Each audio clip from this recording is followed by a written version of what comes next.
Sydney is known for its vast and expansive rail network, spreading out over hundreds of kilometres of track to several places across New South Wales. But with all the kilometres of track, there's got to be some weird stations, and I've managed to find some of the weirdest stations in Sydney that I'll be going over in today's video. Today, we'll be taking a look at 3 of some of the most weirdest stations across the Sydney rail network. If you enjoy the video, consider subscribing to the channel to help us reach our goal of 10,000 subscribers by the end of December. It would be much appreciated. Starting off with Macdonaldtown Station, located just outside Redfern and Newtown stations, part of Everleigh and not even named after a suburb.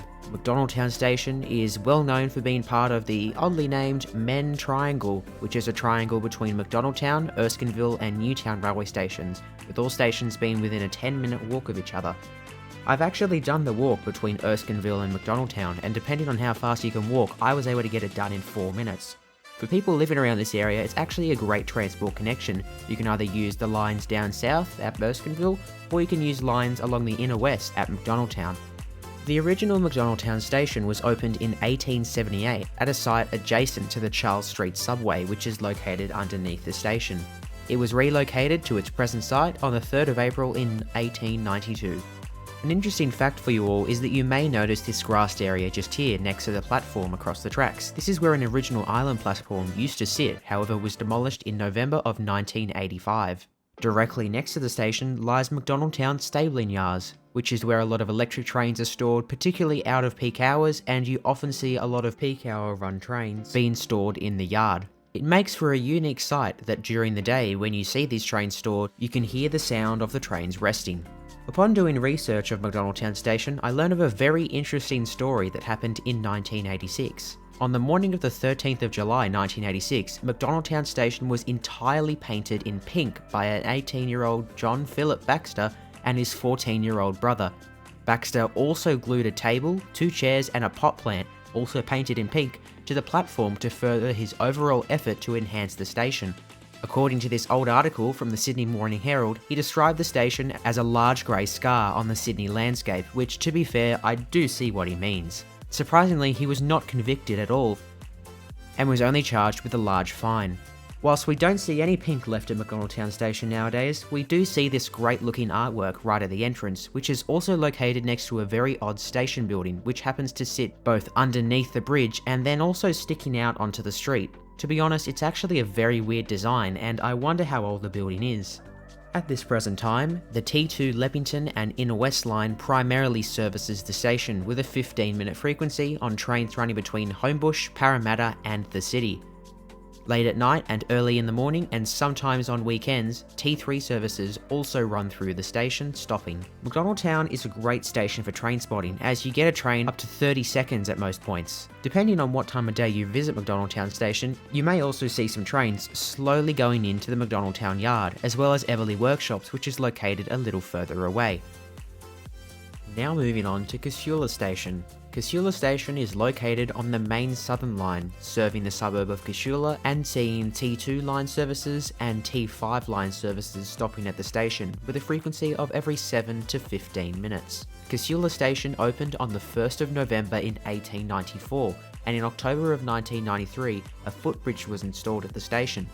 Due to its low patronage, Casula Station is one of the few to not be attended by staff at all. The only notable interesting thing that has happened at Casula Station over the past few years is that a koala once roamed the station and caused a wild goose chase with the police, having to slow down trains in the area as it was at risk of running onto the tracks.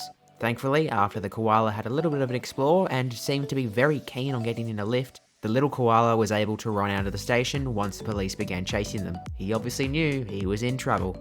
As part of the construction of the new Southern Sydney Freight Line, which opened to the east of the station in January of 2013, Casula received an easy access upgrade with lifts to the platforms and the existing footbridge extended to allow for the new freight line to be built. The level crossing, which is located on the Glenfield end of the station, was removed and replaced in September of 2012, with a new road constructed from the north. However, this is not available to the public and is primarily only used by rail staff. Located next to the station are these big circle barrel looking things, which is apparently known as the Casula Powerhouse, which is an art centre that is located adjacent to the station. On the day that I was there, it was not open, and I'm not actually sure if it even is open. So if you have any information on the Casula powerhouse, please let me know in the comments below. The reason why I believe that Casula is one of the weirdest stations along our network is that it's rarely used, and as well, oddly enough, the nearby suburban area is actually located a bit of a walk away from the station, making it quite hidden in the area of Casula. The suburban area around Casula Station is very low density, with easily a few hundred people living there, meaning that the station is not really used that much. To the east of the station, there is little to no road access at all, as the rest of it is all industrial. However, in the future, I would not be surprised if they try to build apartments here, as it would be a decent location. Despite the low patronage of Casula, over the recent 10 years or so, it's actually seen an increase in train frequency, primarily thanks to the Southwest Railing, which opened in the mid-2010s.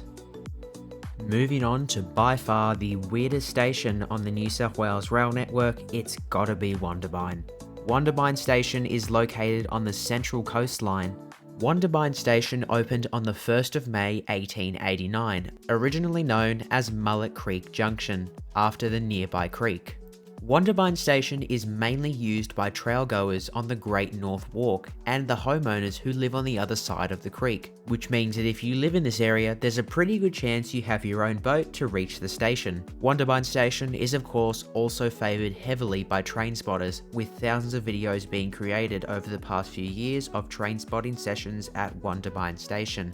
The area also has a quarry which is located to the nearby station, as well as a lone single house that has been sitting next to Wondabyne Station for many years. Wondabyne Station was constructed with the Hawkesbury River Railway Bridge between 1888 and 1897. Before the bridge opened and after the Woy Woy Tunnel was opened, railway traffic took a ferry from a temporary dead end at Mullet Creek, 400 metres north of Wondabyne Station, something that would be pretty big if it was still a thing nowadays. After being named originally as Mullet Creek Junction, Wondabyne was then renamed to Hawkesbury Cavern in 1890 and finally Wondabyne on the 15th of January 1891, after Mount Wondabyne close to the railway station across the bay. Wondabyne was renowned for its maritime transport industry. Along its creek are a heap of houses mainly owned by fishermen, and the area is still used a lot for recreational fishing. Wondabyne was once a busy area and had a pub named the Centennial, which closed in 1891, shortly after the Hawkesbury River Railway Bridge was opened. There was also steamboat services which took passengers from Wondabyne Station along the Hawkesbury River to Brooklyn. In April of 1939, Wondabyne Station was relocated to its current site at the present day. Wondabyne Station has some of the shortest platforms on the rail network, as the platforms can only fit a single door from a train carriage. It has two side platforms, with the platform headed up to Newcastle Interchange being slightly longer, however still only able to fit the original single door. From what I can understand, and by the look at the station, it appears that Platform 1 was actually built a little bit later after Platform 2, or it could likely be because Platform 1 basically sits on the water. This station is a key example of what trains use known as selective door operation, as trains can only stop at this station on request. Many of you will know, VSETs did not have this feature, meaning that there were sometimes incidents along several railway lines across New South Wales, such as at Bell Station many years ago, when a blind man walked out of the train onto the rail line without any platform.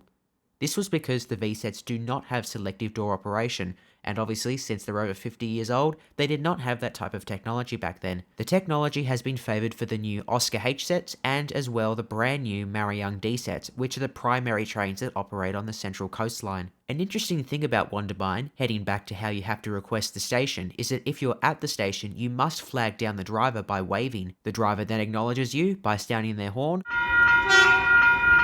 and either you'll board through the rear passenger door or, like the time I was there, through the rear guard's cab due to a defective door. If you are travelling to Wondabyne, you must alert the guard at either Hawkesbury River or Woy Woy stations and let them know that you'd like to get off at Wondabyne.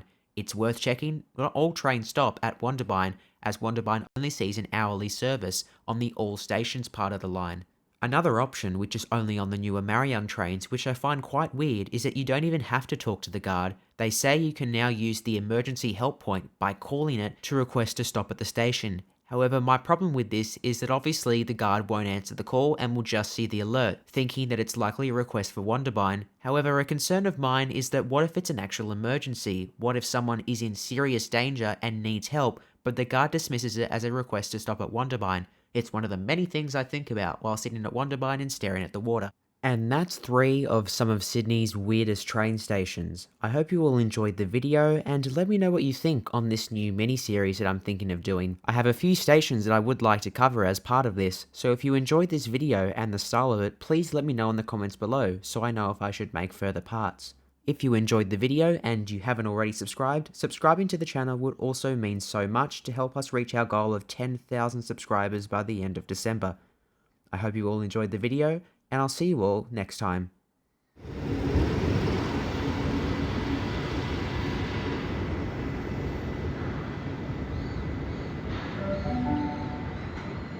The next train to arrive on platform 5 ends here. Please do not get on this train.